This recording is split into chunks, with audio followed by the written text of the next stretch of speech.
देख रहे हैं 24 ND मीडिया। यहाँ होगी उसी की बात जो खबर होगी सच के साथ। नमस्कार मैम, हमारे चैनल पर आपका हार्दिक अभिनंदन है। क्या नाम है? आज जो प्रेस वार्ता बुलाई गई है, किस विषय पर बुलाई गई थी? जी बहुत बहुत धन्यवाद और आपके दर्शकों को भी नमस्कार। मेरा नाम श्वेता ढुल है। मैं भारतीय राष्ट्रीय कांग्रेस की एक सिपाही हूं और मैं अखिल भारतीय महिला कांग्रेस की राष्ट्रीय पर्यवेक्षक नेशनल ऑब्जर्वर जींद जिले से हूं। कैथल में मैं रहती हूं और कलायत हल्के से प्रत्याशी हूं इस बारे में के लिए। जिस संदर्भ में प्रेस वार्ता बुलाई गई वह यह है कि 29 जुलाई यानी कि परसों दिन सोमवार राजधानी दिल्ली में देशव्यापी आंदोलन का आगाज करने जा रहे हैं। ये आंदोलन हमारी राष्ट्रीय अध्यक्ष श्रीमती अलका लांबा जी के नेतृत्व में होने जा रहा है और यह राजधानी दिल्ली से होता हुआ प्रत्येक प्रदेश और प्रत्येक जिले में धीरे धीरे पहुंचेगा। इस आंदोलन के माध्यम से हमने 3 मांगे रखी हैं, प्रमुख मांगे। पहला, राजनैतिक न्याय, कि आपने महिला आरक्षण विधेयक 33% पास तो कर दिया, लेकिन उसे लागू कब करेंगे? महिला आरक्षण कानून लागू कीजिए, महिलाओं की राजनीतिक भागीदारी सुनिश्चित कीजिए, क्योंकि अभी हरियाणा, झारखंड, जम्मू कश्मीर और महाराष्ट्र में 2024 के अंत तक चुनाव होने वाले हैं और हमें अभी यह आरक्षण चाहिए।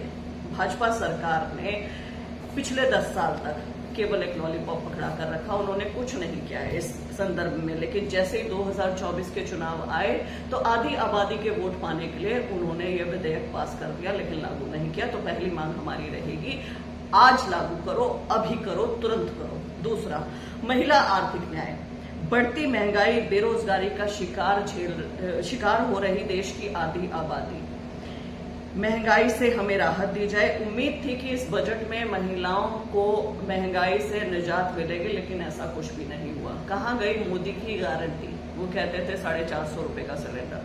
कहाँ गए वो वादे? तो वो वादे पूरे कीजिए।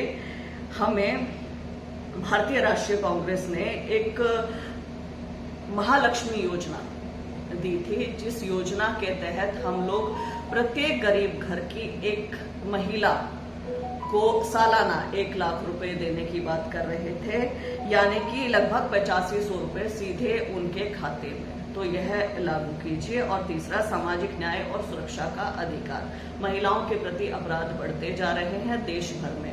यदि हम एनसीआरबी का डेटा देखें तो दिल्ली के बाद हरियाणा दूसरे नंबर का राज्य बन गया है, जहां महिलाओं के प्रति जेंडर स्पेसिफिक जो अपराध हैं वो बहुत भारी मात्रा में बढ़ रहे हैं। तो हमें सुरक्षा चाहिए। यदि हम हाल ही के कुछ उदाहरण देखें तो रीवा मध्य प्रदेश का उदाहरण चौंकाने वाला है, जहां 2 जिंदा महिलाओं को जमीन के भीतर गाड़ दिया दबंगइयों ने। इतनी हिम्मत कैसे? राजस्थान में भी 6 महीने हुए हैं सरकार बने, लेकिन 6 महीने के भीतर महिलाओं से संबंधित 20,000 केसेस फाइल हो चुके हैं। तो ऐसा क्यों? तो हमें यहाँ पर कड़ी सुरक्षा चाहिए और इन सुरक्षा के नियमात भाजपा सरकार सुनिश्चित करे। ये आंदोलन, ये संघर्ष गांव-गांव पहुंचेगा। राजधानी दिल्ली से शुरू होगा, फिर जिले में, प्रत्येक जिले में, भारतवर्ष के प्रत्येक जिले में नारी न्याय आंदोलन ये होने वाला है।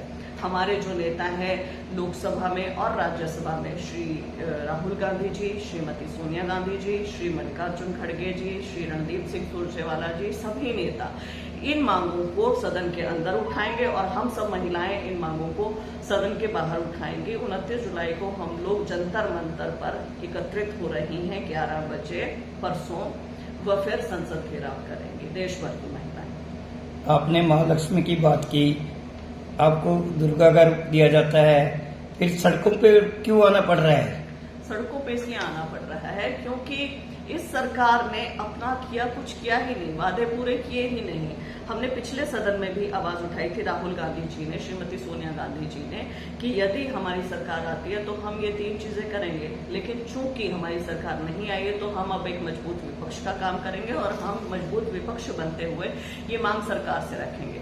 अब क्योंकि ये हमारी मांग है, आपने कहा दुर्गाओं की और लक्ष्मियों की, जो हजारों लाखों करोड़ों 70 करोड़ आबादी है, आधी आबादी है हमारी, तो अब ये हमारी ही मांग है तो हमें ही सड़कों पे आना पड़ेगा, हमें ही कहना पड़ेगा, हमें ही अपने लिए मांगना पड़ेगा। कोई हमें प्लेट में सजा के तो देगा नहीं। सरकारें आती है, कहते हैं महिलाएं पुरुष समान है, फिर असमानता क्यों रह जाती है? कथनी और करनी में फर्क, मैं आपको ये कहूंगी कि कहना कुछ और करना कुछ और। यदि कथनी और करनी समान होती तो महिलाओं की राजनीतिक भागीदारी भी आप देखते 50% वहां पर होती, लेकिन है नहीं। हमें ये कानून बनाने की आवश्यकता क्यों पड़ी? क्योंकि भागीदारी है नहीं उतनी। और यदि कानून बनाया है तो 2029 में लागू क्यों? अभी क्यों नहीं? आज क्यों नहीं? अभी भी बहुत सारे विधानसभा चुनाव होने हैं, आप अभी लागू कीजिए। तो वही मैं कहूंगी आपको कि जब इच्छा शक्ति में कमी रहेगी तो ऐसी चीजें होंगी, और जहां जहां ये होगी वहां वहां हम अपनी मांग रखेंगे, लोकतांत्रिक तरीके से रखेंगे, गांधीवादी तरीके से रखेंगे, और अपनी सरकार को कहेंगे कि आप इसे लागू कीजिए। विधानसभा चुनाव आने आप कहाँ से चुनाव लड़ना चाहेंगे? मैं कलायत हल्के से प्रत्याशी हूँ। कलायत से कितना मजबूत कैंडिडेट समझते हैं? और भी कैंडिडेट मैदान में हैं, वो भी संघर्ष कर रहे हैं, मुझे टिकट मिले। देखिए, मैं सबका सम्मान करती हूँ, लेकिन मैं अपने से मजबूत फिलहाल मैं किसी को नहीं देख रही हूँ, क्योंकि मैंने केवल कलायत हल्के में नहीं, मैंने हरियाणा के 22 के 22 जिलों में रोजगार से संबंधित, युवाओं से संबंधित मुद्दे उठाए हैं। वो 36 बिरादरी के लिए काम किया और लगातार कई वर्षों से कर रही हूँ। और ऐसा नहीं है कि हवा में कागज दिखाकर, सरकार को बताकर, सरकार को झुकाकर, सरकार की पॉलिसीज में यू टर्न दिलवाकर, मतलब एक जो काम होता है असल में वो काम किए हैं। 2015 वाले बच्चों की नौकरियां बचाई हैं। उसके बाद मैंने जेई के भर्ती में 5 अंक बाहर के अभ्यर्थियों को दे रहे थे, वो हटवाए हैं। आरटीआई की रिसीविंग नहीं देते थे, वो दिलवाई है। सीसेट क्वालिफाई करवाया। मतलब जो भी बच्चों के रोजगार संबंधी मुद्दे थे, पेपर लीक के मामले हो या भ्रष्टाचार के मामले हो, सभी मामलों में, तो वहां उनके साथ कंधे से कंधा मिलाकर खड़ी रही हूँ। उनको न्याय प्रणाली में कुछ प्रोवाइड करवाइए। तो मुझे लगता है कि मुझसे अप्रोप्रिएट कैंडिडेट यहाँ पर है नहीं। ये मैं आप इसको घमंड मत समझिएगा, ये आत्मविश्वास है कि आत्मविश्वास के चलते मैं इस चीज को कह रही हूँ। हमें जरूरत भी है कि युवा आगे आए, हमें जरूरत भी है कि वैचारिक लोग आगे आए, हमें जरूरत भी है कि पढ़े लिखे लोग आगे आए, हमें जरूरत भी है कि जिनकी इच्छा शक्ति हो, गुड इंटेंशन हो, जो काम करना चाहते हो, उन लोगों की राजनीति में एंट्री हो। सुनने में आया है कि श्वेता डुलबार से कैंडिडेट है कलायत की विधानसभा में, उनका किस प्रकार से आप दिल जीतेंगी ताकि आपके पक्ष में मतदान डले? बाहर से मतलब कहाँ से? क्या मैं भारत से बाहर से हूँ? क्या मैं हरियाणा से बाहर से हूँ? या मैं कलायत से बाहर से हूँ? लोग कहते हैं कलायत से बाहर से हूँ, तो सबसे पहले तो उसी को ही दूर।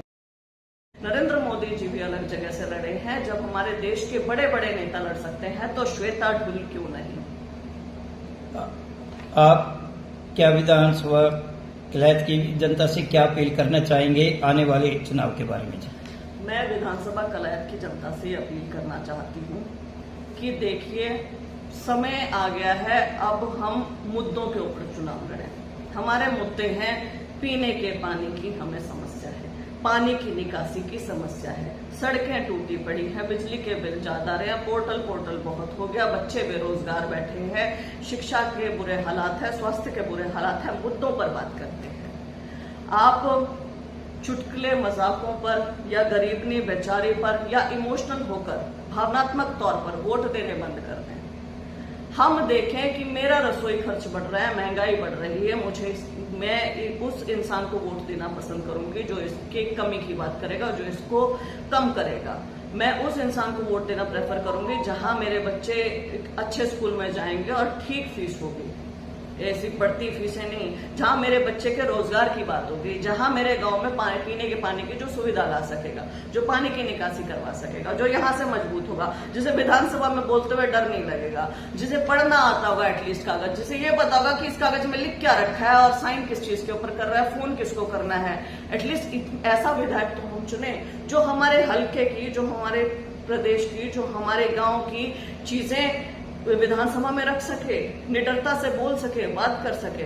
तो खबरों से जुड़ी हर अपडेट जानने के लिए हमारे चैनल को लाइक करें, सब्सक्राइब करें और ज्यादा से ज्यादा शेयर करें।